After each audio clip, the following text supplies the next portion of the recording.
a real business based on revenues and based on sustainable growth. Nice.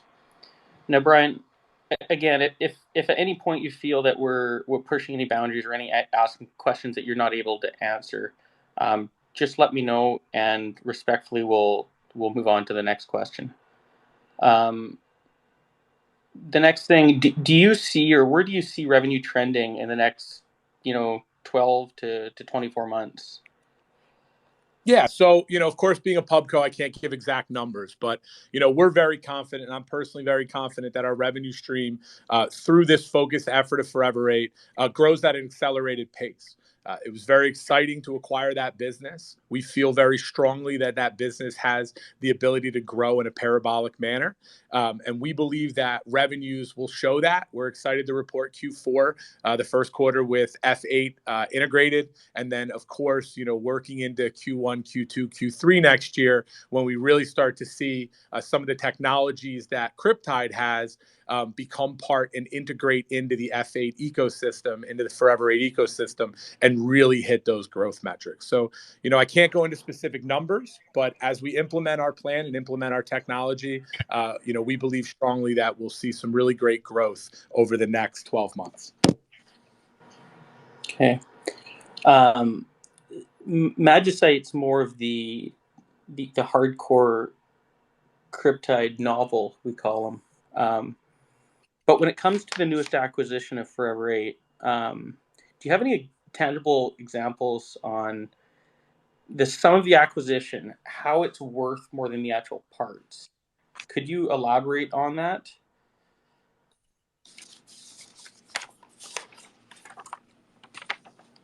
Yeah. So,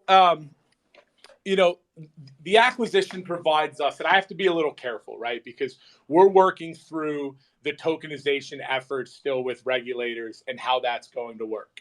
But Forever 8 came in as a fantastic business to begin with, right? SKU-based financing, providing entrepreneurs a great opportunity to grow their own businesses, really helping the small to medium business scale while generating very nice returns for the company. So they came in with a fantastic business and a great management team. We feel that combining that with the tokenization and the blockchain smart contract systems, right, or platforms that we've been developing through our efforts at Block Hero, some of the underlying technology from Freescape and other projects, we feel when we combine those things, we can truly disrupt the marketplace by offering, small to medium-sized businesses a fantastic way for them to grow without the risk of inventory, and offering consumers an opportunity to partake in that ecosystem and partake in that, stream, whatever that may be, right? And I do apologize for the vagueness. It's really just driven by the regulation. There's been a lot of changes that have happened in the crypto regulatory markets, since August, right? And so as we've been working through proactively, reaching out to make sure when we launch our project and our product, we are on the correct side of compliance. Until then, we do have to be a little vague in how we plan on accomplishing it. But we look at the Forever 8 business as a fantastic business on its own and a foundational acquisition. We believe when you marry Web3 and smart contracts on top of that, we can really, disrupt some industries and create great value inside of Cryptyde.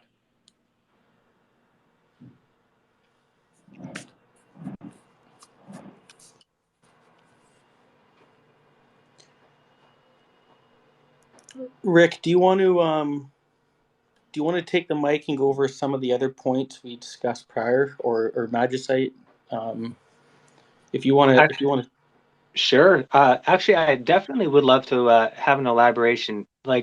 See, Brian, from like the lower 8 point of view, just from from the gutter, from the little guys, I think maybe what's caught them off guard is the term tokenization, which, I mean, for the people that research enough, they 100% know what tokenization means and how it relates to the company and the plans. But I think for the people that are new to investing or new to crypto, new to where Web3 is going to go, I started looking into really what that term could be dumbed down to for people just trying to understand it on a lower level. And what kind of struck me, how you were mentioning SKU-based financing, almost kind of on a lower level related to be as essentially giving small business a chance to IPO on the blockchain. Would that be a correct assumption? Am I off the rails on that one? Yeah, so certainly, the path you're describing, would gain some red flags from regulatory, right? But what we're not really looking at doing is equity, IPOs of these underlying consumers, right? Forever 8 provides an inventory solution for small to medium businesses that can't sustain their inventory build during that growth. Forever 8's not an equity player in those companies, so I wouldn't really call it an IPO, but it is a player in their inventory, right? Similar to like acting as an exclusive distributor, for lack of a better word, right? And so when we talk about tokenization of that ecosystem, what we're talking about is, using some sort of smart contract technology, whether that's a token, a coin, an NFT, not sure, waiting on lawyers and other regulatory authorities to really lead me into that. But what we're talking about doing here is figuring out how to allow the general consumer to benefit from that ecosystem of transactions that happen between Forever 8, the factory, and the end distributor being that entrepreneur. So not thinking of like an IPO from an equity standpoint, more think about like an inventory standpoint and how a consumer can partake in that flow of inventory, as we build this thing out. And again, there's some nuance to what we're going to have to do, and it will take some time to get this product to market because of the regulatory compliance. But, we believe that is what makes F8, worth significantly more than the individual parts. Is it provides the foundation and the data that we need to be able to pull this off as the regulatory approvals come into play. That's awesome. That is awesome. I guess the other thing to question is, would a regulated like an SEC approved regulated exchange be a requirement for launching any products through tokenization, or is that something that's can already be tapped into through exchanges already, or are we waiting probably for a fresh exchange to be approved by SEC, something that can allow you guys to launch through?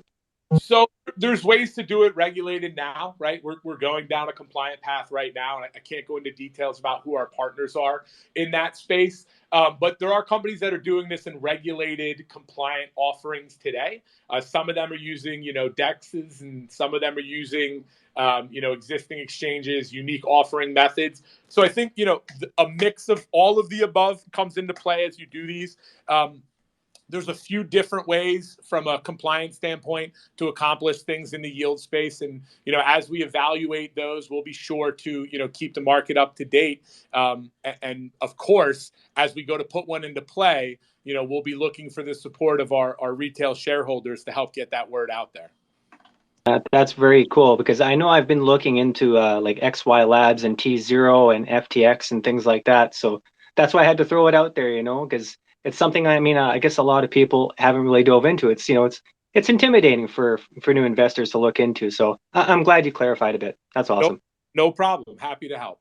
Yeah, and Brian, this is again why we brought Magnesite on, because he's their, he's the encyclopedia on this stuff for us. So he converts a lot of this stuff into retail for us. Yeah, no problem. I appreciate your guys' time tonight. That's funny. Yeah, basically I turn all the jargon into something we can swallow. Can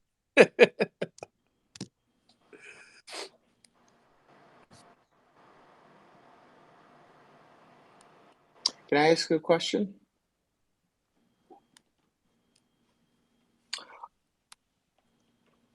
Well, I'll just go to it. Brian, thank you so much for coming on the call. Could you possibly, I'm not sure if you're allowed to, or if it kind of discloses information you can't talk about. Can you give an example of how you described Forever 8 essentially will support the inventory of these small to medium businesses? Can you give an example of how or where that is already being done in the market, or just any kind of example of how that works and how that happens? Sure. So Forever 8 is a very simple SKU-based financing, right? So if you're an entrepreneur, small to medium size, e-commerce seller, whether you're on Amazon, Shopify, or several of the other larger e-commerce platforms, you would go to forever8.com and you would go through their customer, request more information, request a quote. And in there, you're going to input information, the key stuff being your SKU and your store. Forever 8 has an algorithm that will then calculate out the inventory risk that Forever 8 will hold on that consumer's behalf. If it's agreed to, we set a schedule, again, completely driven using data feeds that Forever 8's been collecting and an algorithm that they built in-house.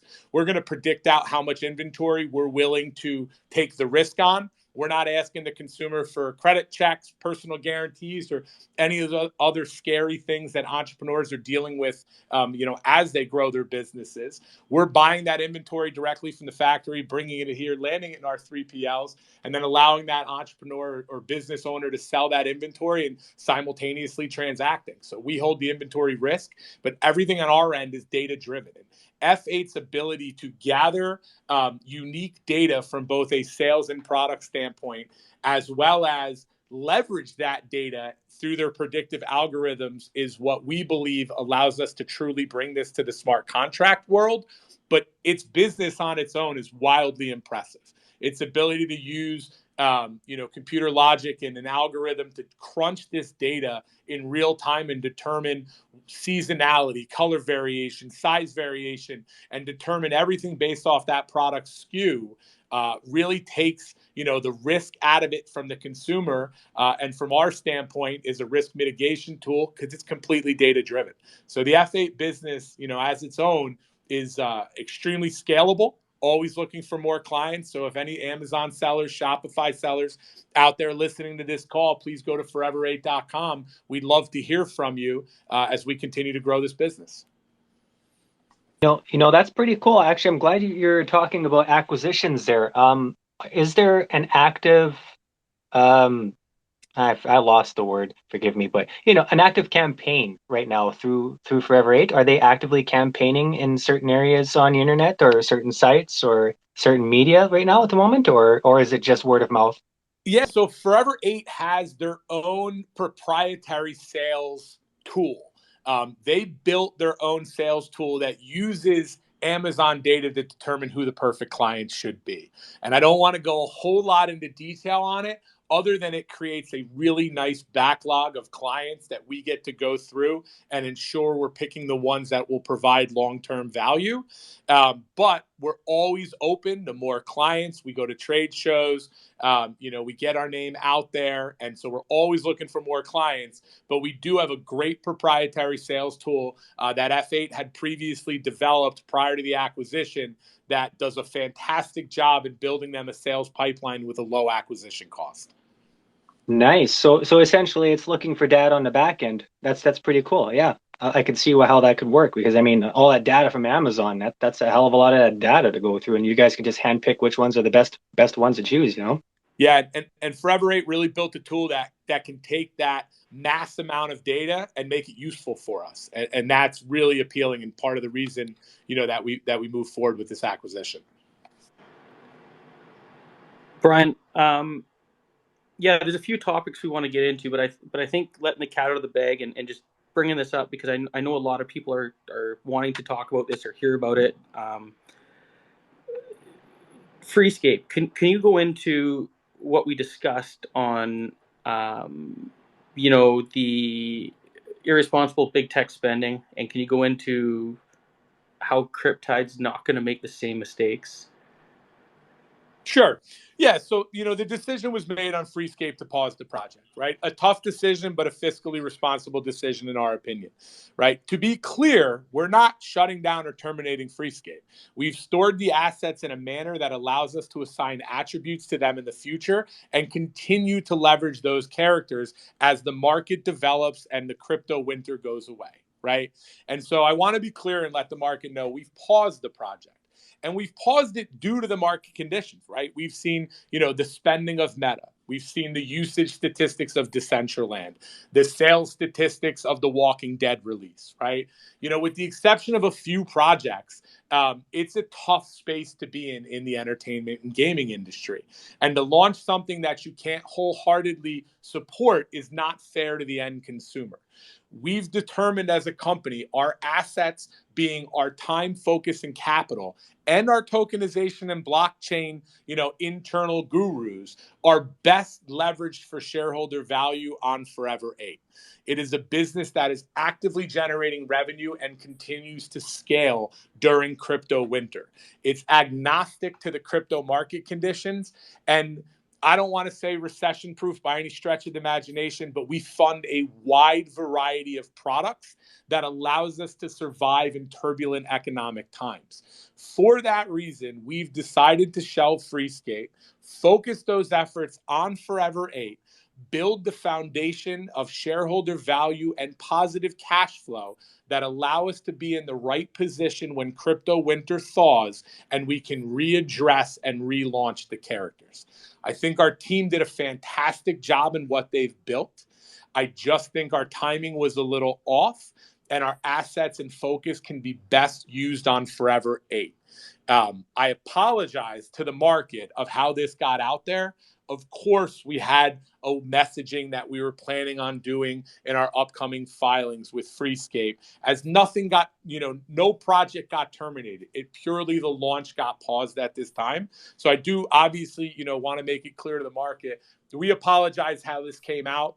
I think it was just, a comedy of errors, for lack of a better phrase. But at the end of the day, we don't apologize for pausing Freescape. We truly believe it's the right fiscal decision for the company and the right fiscal decision for the shareholders as we get to focus our assets on something that's generating revenue that we can build into a wildly profitable business in the future.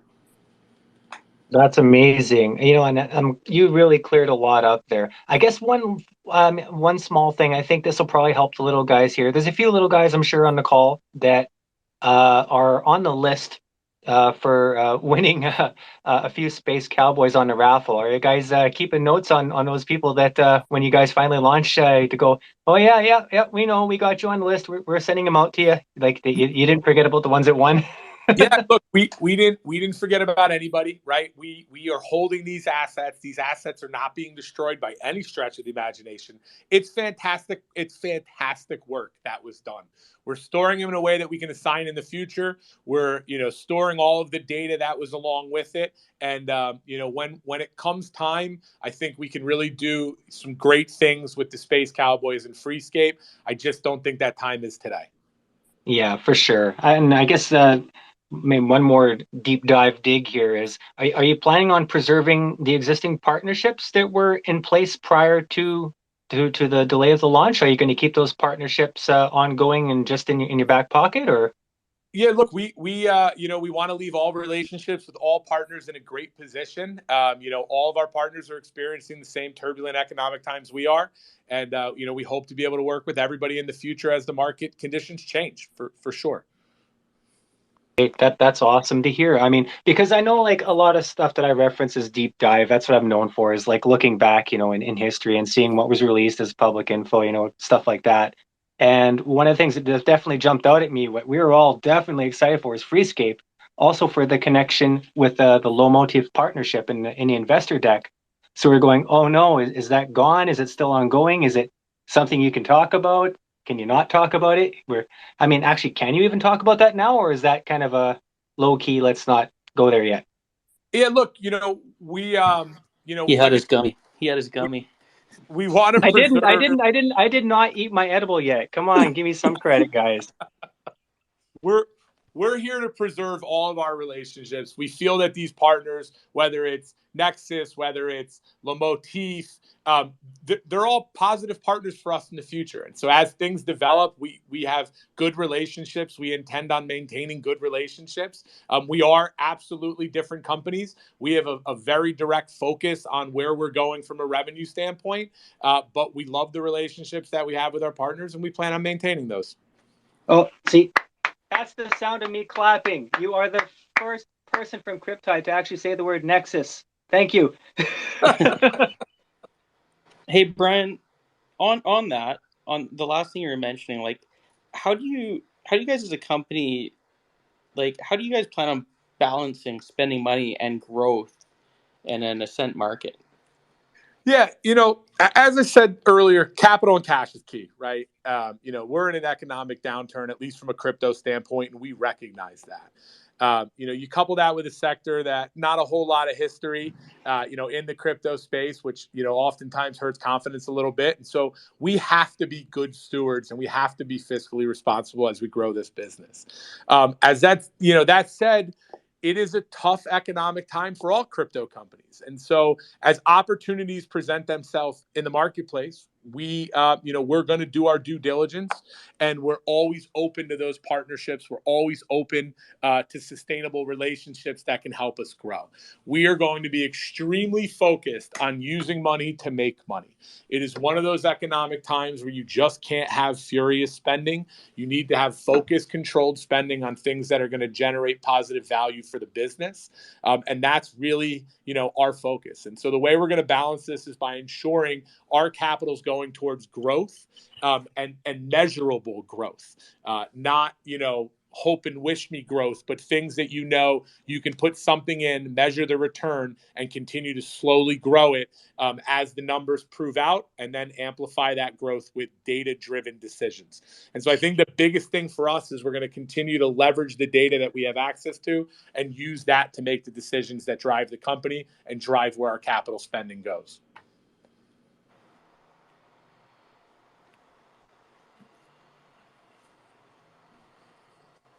That's amazing. I guess everyone's probably sitting there trying to figure out what question to ask next. But me, I'll just run my mouth until someone says something. But the Freescape, we're excited for that. Like that's a big one for us. We're super stoked for it. And like the one thing that a lot of the little guys here definitely do know is how much work went into the worlds, into the first two worlds, and knowing that when you follow into the discords and you get to see like what the platform's built on with WebXR and stuff like that, what really intrigued us was the ability to add, giants like Amazon and Shopify's widgets in the Web3 space.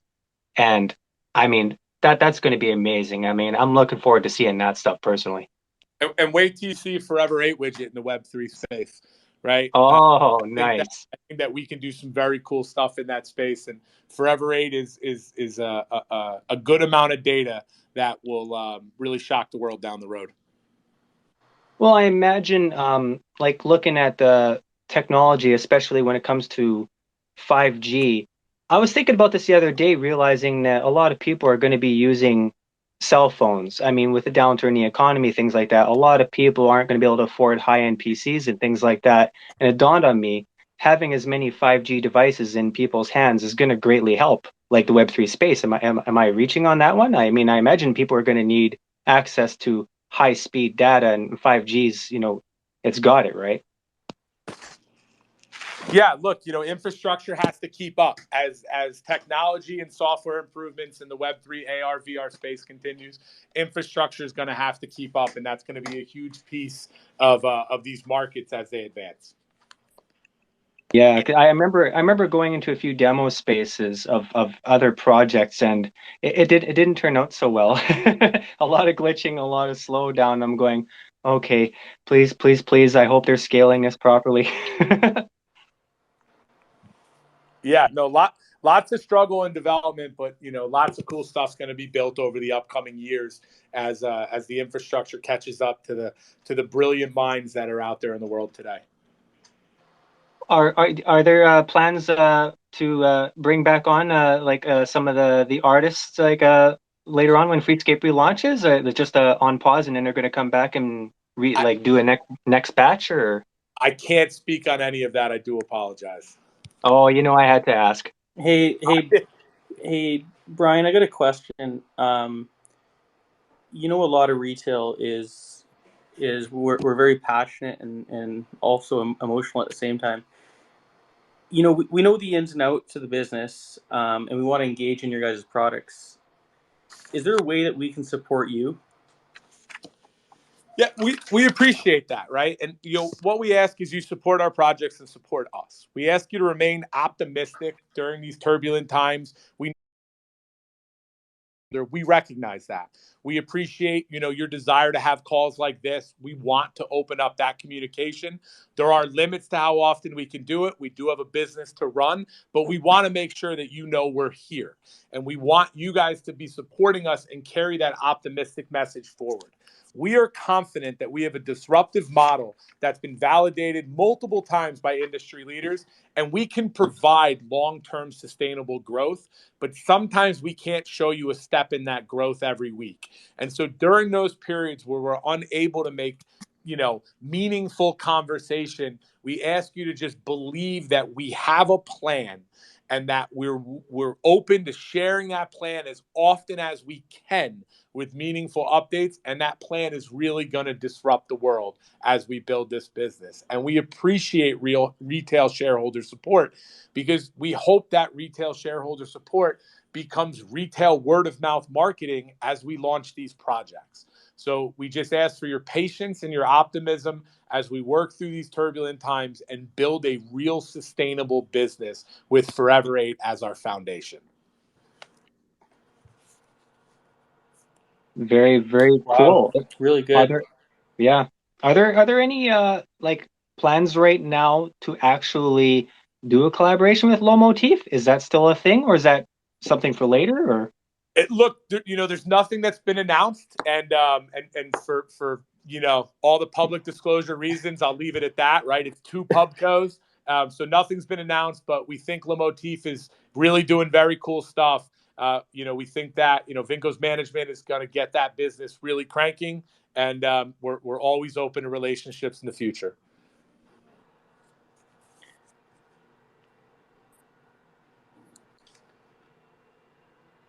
can't tell if Lauren is trying to read something to ask you or he's chewing bubblegum. No, I'm just waiting for your next question that's pushing the envelope.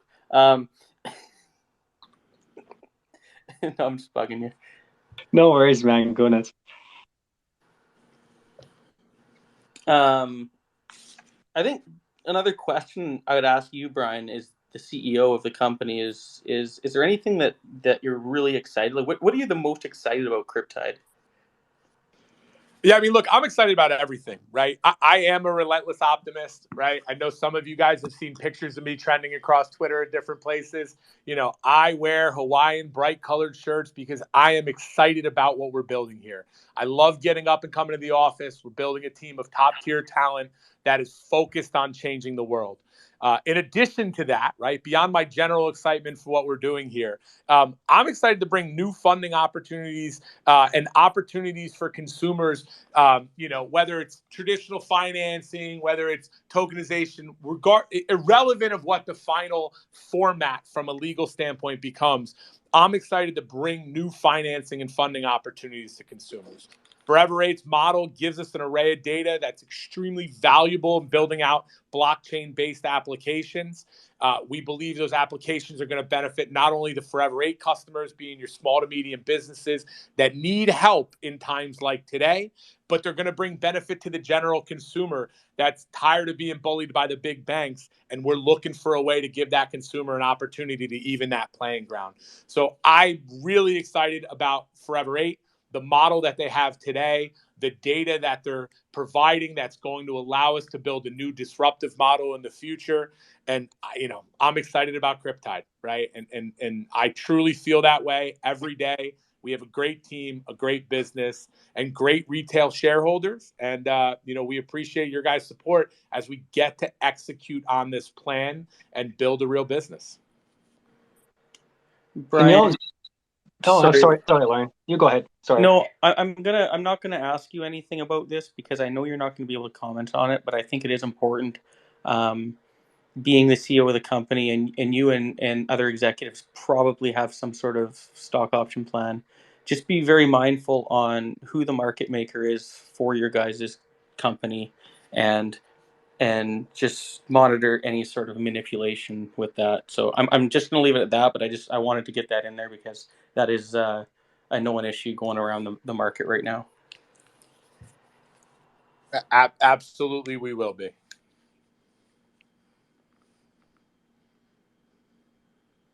Wall Street wants to jump up so fast right now. Oh, you know what? Give me one last question, and I'll totally lean back. Speaking of Hawaiian shirts, what is the backstory on that Kurt's tweet? You got to elaborate something. You got to throw us a bone. Look, all I can tell you is the picture is more than a year old. Cryptide wasn't even in existence when that picture was taken. Oh, so that explains it. I thought so. I was looking to see where it came from, and I'm like, this seems like something old, like before they even spun off. Yeah. So I really can't tell you like what the reason for the late posting, but both that and Ron's video is from more than a year ago. So not sure the timely relevance. Yeah, well, that's what it is about tweets, right? Someone will grab one and then hold on to it, and then before you know it, it's getting spread around, and there's no timestamps, and you're like, "Where is this from?" You're like, "Oh, okay." Exactly. Brian, if you have anything, it's been almost 45 minutes, and I don't know what your time frame's like, but if you have anything else you want to go over before we, after the Tide call, we're switching to BBIG, and you're welcome to stay on if you'd like. But if there's anything else that you want to cover, you want to go over, or any last messages you want to talk to anyone, or if there's any speakers up here who want to have anything covered prior to us moving forward, unmute yourself and fly at her. And Brian, if you have anything you want to kick off with too, go ahead after Rick's done. My question is super simple. I just want to know who Brian McFadden is. Where does he come from? What's your ambition with Cryptyde? And just a quick summary, a basic something that people don't ask you. I just want to know who Brian McFadden is. Just give me a quick summary on how and where and how did you get here? Sure. So I'm a serial entrepreneur. I have been around the M&A space for many years. I actually come out of the product world, live shopping, infomercial type stuff. I was chief strategy officer at BBIG. I'm not going to stay on for the BBIG part after this, but I was chief strategy officer at BBIG prior to forming Cryptyde. My background is on M&A structure and products. Who am I? I'm an eternal optimist. I'm a father. I'm a husband, right? I'm a regular guy. If you meet me on the street, right? I'm a regular guy in the office. I just believe that we can build something that breaks the world. You notice my Twitter handles break the toy. I think things were created to be broken and improved. That goes for business. That goes for the crypto industry and the funding industry. And I'm excited to have an opportunity to lead a company like this. I'm excited to have an opportunity to lead a public company, first NASDAQ CEO role, right? Very excited to have this opportunity to go out there and disrupt the world and really create long-term shareholder value. But, very simply, I'm an optimist. I'm a disruptor. And I really believe passionately that we have something great we can do here. Nice. So if nobody has anything else for me, I will let you guys, do your BBIG conversation. I do just want to leave it with, I appreciate everybody getting on tonight. I'm amazed at the turnout. I appreciate Lauren and Rick and Magic Site and all of these, retail shareholders that, carry our drum and carry our flag down the street for us. We appreciate that support. We ask you to continue that support. And Lauren, I hope we can set this up again in the future. I hope I brought some clarity to things here. And I wish you guys nothing but the best in life. Yeah, Brian, I was actually really unsure about the call, and I didn't know how it was going to go. But the feedback, I can't keep up with the messages I'm getting right now, and the feedback has been unbelievable. So going forward in a lot of pubcos with what's going on in the market right now, I think communication is key, not just for BBIG and for Tide. I think it's for all companies. And I know you guys are limited to what you guys can talk about, but I think you've done a really good job tonight, and thanks for coming on. Thank you. You guys have a wonderful night. You too. Bye. Hey, and before you run, Brian, tell the Forever 8 Twitter gods to start utilizing that Twitter page a bit more. We're gonna spread it around a bit. They're listening. Right on, man. Thanks for talking, man.